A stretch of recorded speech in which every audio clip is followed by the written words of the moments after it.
लोग संविधान के महत्वपूर्ण अनुच्छेद को देखेंगे और उसको एक जगह में किस तरह से पूछता है इसके बारे में बाद में डिस्कशन करेंगे। तो देखते हैं अनुच्छेद प्रथम क्या है। अनुच्छेद फर्स्ट है संघ का नाम और संघ के क्षेत्र। अनुच्छेद 2 नए राज्यों का प्रवेश अथवा उनकी स्थापना। अनुच्छेद 3 नए राज्यों का गठन और मौजूदा राज्यों के क्षेत्र सीमाओं में परिवर्तन या नाम में परिवर्तन। अनुच्छेद 5 बोलता है जो नागरिकता से संबंधित है। संविधान के प्रारंभ में नागरिकता किस प्रकार दी गई थी। हमारा नेक्स्ट टॉपिक है मौलिक अधिकार। मौलिक अधिकार हमारा मूलतः अनुच्छेद 12 से लेकर 35 तक आता है, जिसमें से कुछ अनुच्छेद बहुत महत्वपूर्ण हो जाते हैं जो एग्जाम में बार बार पूछे जाते हैं। अनुच्छेद 12 को देखेंगे तो इसमें राज्य की परिभाषा को डिफाइन किया गया है। ये राज्य किससे बोलेंगे, ये यूपीएससी के एग्जाम में भी 2022 में पूछ चुका है और बीपीएससी में भी आने की संभावना है। तो राज्य की परिभाषा का जो कंसेप्ट है उसको हम लोग लेटर ऑन डिस्कशन करेंगे। बाकी अभी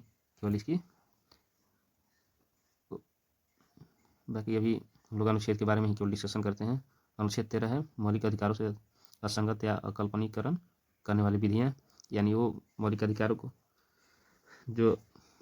से असंगत रखने वाले जो भी विधि सरकार द्वारा बनाए जाएंगे या अल्पीकरण किए जाएंगे मौलिक अधिकारों को, यानी कम किया जाएगा, उसके लिए इस अनुच्छेद के तहत सरकार करती है। लेकिन इसको सुप्रीम कोर्ट द्वारा बार बार स्ट्रक डाउन किया जाता है कि ये गैर संवैधानिक है। तो वैसे अनुच्छेद 14 है राष्ट्र विधि के समक्ष समता। ये विधि के समक्ष इसमें क्षमता लिखेगा, विधि के समक्ष समता होता है। समता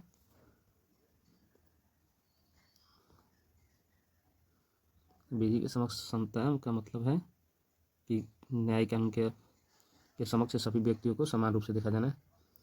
और अनुच्छेद 15 है हमारा धर्म, मूल, वंश, जाति, लिंग अथवा स्थान के आधार पर भेदभाव का निषेध, यानी किसी भी व्यक्ति को उसके धर्म, मूल, वंश, जाति, लिंग या जन्म के स्थान के आधार पर भेदभाव नहीं किया जाना चाहिए। अगर ऐसा होता है तो मौलिक अधिकारों का उल्लंघन होगा। अनुच्छेद 16 है लोक नियोजन के विषय में अवसर की समता, यानी हम लोग जो गवर्नमेंट सर्विसेज या सरकार द्वारा जो भी सर्विसेज प्रोवाइड किए जाते हैं उसमें सभी वर्ग के लोगों के लिए धर्म, मूल, वंश, जाति, लिंग या जन्म स्थान के आधार पर इसके भेदभाव किए बिना उसको समान अवसर प्रदान किया जाएगा। अनुच्छेद 17 है अस्पृश्यता का अंत, यानी अनटचेबिलिटी का अंत। जैसे हमारे पूर्वजों के साथ, यानी जो लोअर अपर क्लास वर्ग के जो सिद्धांत के अनुसार, मतलब धार्मिक रीति रिवाजों और परंपराओं के अनुसार, जिससे छोटी जाति या सो कॉल्ड छोटी जाति के साथ भेदभाव किया जाता था, उसके लिए अनटचेबिलिटी को प्रोहिबिट किया गया है इस अनुच्छेद के द्वारा। अनुच्छेद 18 उपाधियों का अंत किया गया है। अनुच्छेद 19 अभिव्यक्ति की स्वतंत्रता आदि से संबंधित कुछ अधिकारों का संरक्षण किया गया है, जिसमें 5 प्रकार के हैं। ये बीपीएससी में लगभग हर बार पूछता है, तो इसको ध्यान से पढ़ेंगे। अनुच्छेद 20 अपराधों के लिए दोष सिद्धि के संबंध में संरक्षण।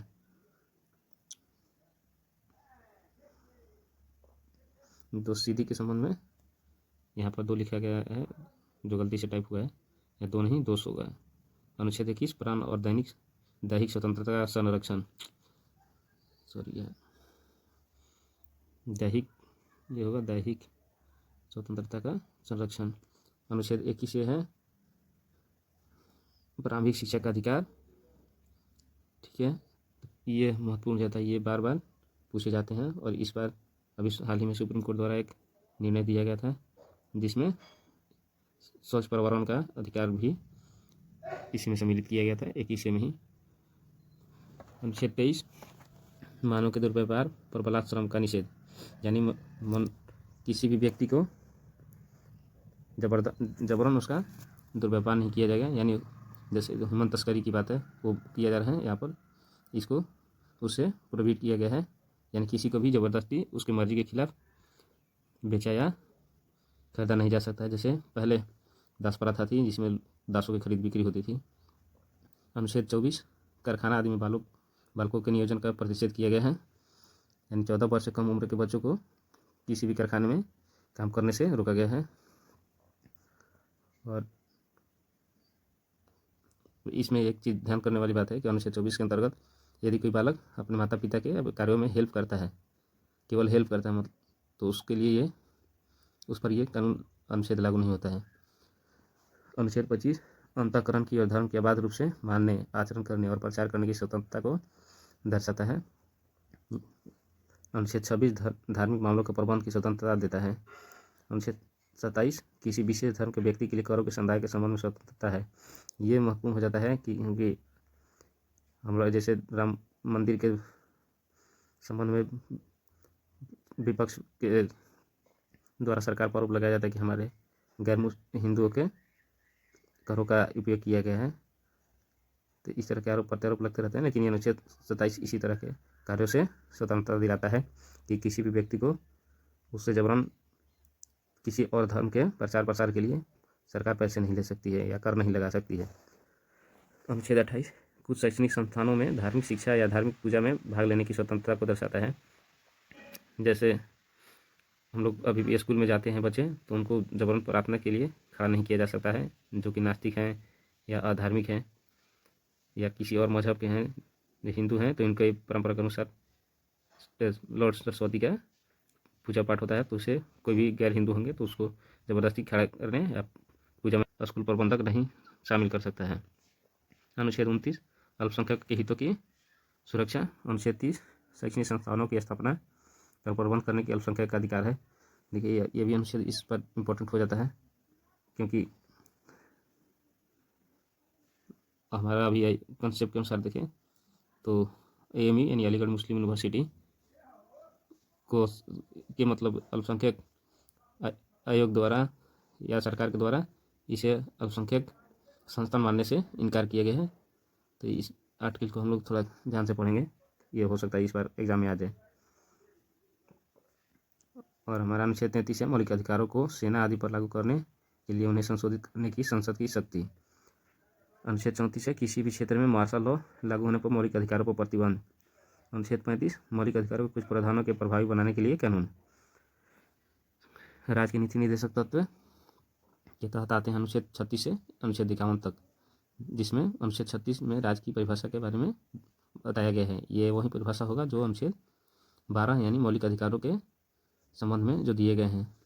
अनुच्छेद 37 निर्देशक सिद्धांतों का अनुप्रयोग, यानी जितने भी निर्देशक सिद्धांत हैं, डायरेक्टिव प्रिंसिपल्स हैं, उसका एप्लीकेशन इस अनुच्छेद के तहत किया जाता है। अनुच्छेद 38 राज्य लोगों के कल्याण को बढ़ावा देने के लिए एक सामाजिक व्यवस्था सुनिश्चित करेगा। अनुच्छेद 39 राज्य द्वारा अनुसरण किए जाने वाले नीति के कुछ निर्देशक सिद्धांत हैं। अनुच्छेद 39 से समान आय और निःशुल्क विधिक सहायता प्रदान किया जाएगा, यानी कम आय वाले को निःशुल्क विधिक सहायता का प्रावधान है। जैसे वल्नरेबल सेक्शन है, बच्चे, बुजुर्ग, ओल्ड एज, उनके लिए अगर उनके पास केस लड़ने के लिए किसी प्रकार का प्रॉब्लम आता है तो उसकी जिम्मेवारी सरकार की होती है कि उसको सही से केस लड़ सके। अनुच्छेद 40 ये BPSC में बार बार एग्जामों में पूछता है, तो इस पर ध्यान देने की बात है कि अनुच्छेद 40 में ग्राम पंचायतों का संगठन के बारे में बताया गया है। अनुच्छेद 41 को देखें तो इसमें इतना इम्पोर्टेंट नहीं है। तो अनुच्छेद 42 काम की न्याय संगत और मानवीय स्थिति और प्रसूति सहायता का प्रावधान किया गया है।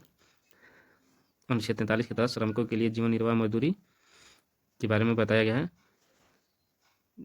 अनुच्छेद 43 अनुच्छेद 44 का चर्चा बहुत जोरों शोरों से हो रही है और उत्तराखंड राज्य इसको लागू भी कर चुका है।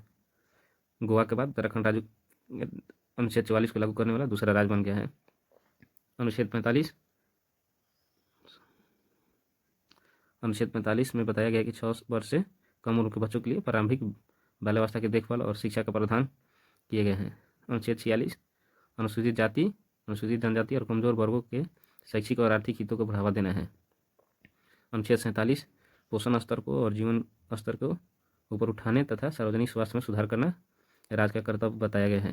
अनुच्छेद 48 कृषि और पशुपालन संगठन के बारे में बताया गया है, जो महात्मा गांधी इस पर बहुत जोर शोर से बात करते थे। अनुच्छेद 48 पर्यावरण का संरक्षण, संवर्धन और वनों एवं वन जीवों का सुरक्षा के बारे में बताया गया है।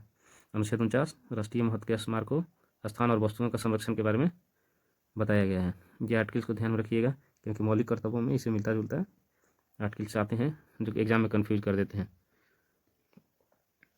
अनुच्छेद 50 है न्यायपालिका के और कार्यपालिका का पृथक्करण, यानी जो हमारे सेपरेशन ऑफ पावर का सिद्धांत है, यानी शक्तियों का पृथक्करण का, उसमें न्यायपालिका को कार्यपालिका से इतर करके देखा जाता है, जो अनुच्छेद 50 में वर्णित है। अनुच्छेद 51 अंतर्राष्ट्रीय शांति और सुरक्षा को बढ़ावा देना है। रूस यूक्रेन वार, इजराइल फिलिस्तीन वार, इस तरह का अगर वार पर गौर किया जाए तो ये आज के डेट के लिए महत्वपूर्ण हो जाता है।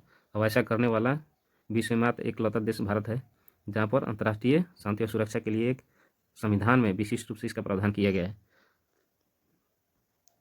तो मौलिक कर्तव्यों को देखते हैं। मौलिक कर्तव्यों में अनुच्छेद 51 एक को जारी किया गया, जिसको स्वर्ण समिति के सिफारिश पर किया गया था 1976 में, यानी इमरजेंसी के दौरान, तो नेशनल इमरजेंसी इंदिरा गांधी के द्वारा लागू किया गया था। अनुच्छेद 51 ए का पहला है संविधान का पालन करें और उसके आदर्श संस्थान राष्ट्रीय ध्वज राष्ट्रगान का आदर करें।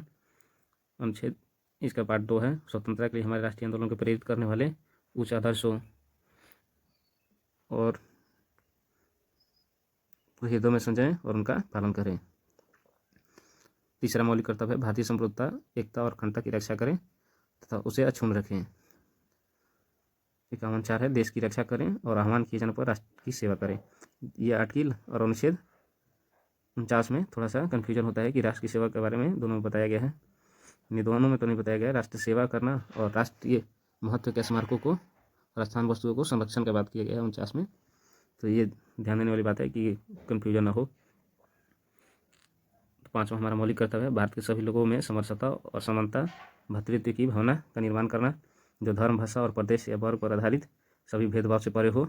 ऐसी प्रथाओं का त्याग करें जो स्त्रियों के सम्मान का विरुद्ध हो, यानी स्त्रियों के जो गरिमा है उस पर ठेस न पहुँचे, उसके लिए मौलिक कर्तव्यों में प्रावधान दिया गया है। 5वां हमारा कर्तव्य है हमारी सामाजिक संस्कृति और गौरवशाली परंपरा का महत्व समझे, उसका परिरक्षण करें। 7वां मौलिक कर्तव्य है प्राकृतिक पर्यावरण की, जिसके अंतर्गत वन, झील, नदी, वन जीव आते हैं, उनका रक्षा करें और उनका संवर्धन करें तथा प्राणी मात्र के प्रति दया भाव रखें। यानी ऐसा नहीं, इसमें इनडायरेक्टली अगर बोला जाए तो इसमें हिंसा से दूर रहने की बात की गई है। वैज्ञानिक दृष्टिकोण और मानवता और ज्ञानार्जन तथा सुधार की भावना का विकास करने का मौलिक कर्तव्य 8वां हमारा है। 9वां है सार्वजनिक संपत्ति को सुरक्षित रखें और हिंसा से दूर रखें। देखिए ये आर्टिकल 49 में भी सेम ही प्रतीत होता है। जैसे आर्टिकल 49 क्या बोलता है, राष्ट्रीय महत्व के स्मारकों और स्थान तथा वस्तु का संरक्षण। वैसे आर्टिकल 51 का हमारा भाग है 9वां, जिसमें बताएगा सार्वजनिक संपत्ति को सुरक्षित रखें और हिंसा से दूर रहें। यानी दोनों में देखिए कितना सिमिलरिटी मिलता है। उसमें स्मारकों और स्थानों का बात किया गया है और इसमें संपत्ति, यानी संपत्ति हमारा सार्वजनिक संपत्ति हो सकता है, school, college, university, roadways, highways etcetera. तो इंफ्रास्ट्रक्चर को